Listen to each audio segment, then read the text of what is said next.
Sveiki, šiandien papuolė įdomesnė 8 bitų konsolė pavadinimu Lifa antenykė. Tai žodžiu, tokios niekad neturėjau. Visai buvo įdomu pasikrapštyti.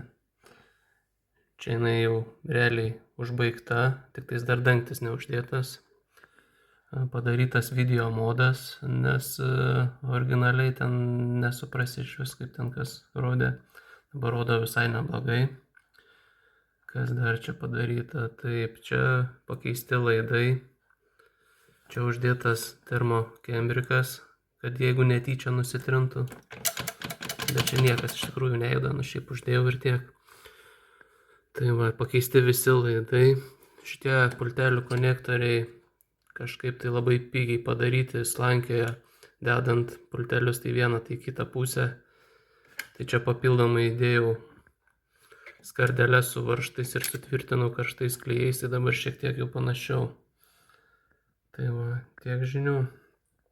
Visai bus įdomus egzempliorius kolekcijai, kurios, kaip sakau, niekada neturėjau. Čia ta antenykė dar. Aišku, jinai čia jau niekur nebepajungta bus, bet dėl bendro vaizdo visai gražu.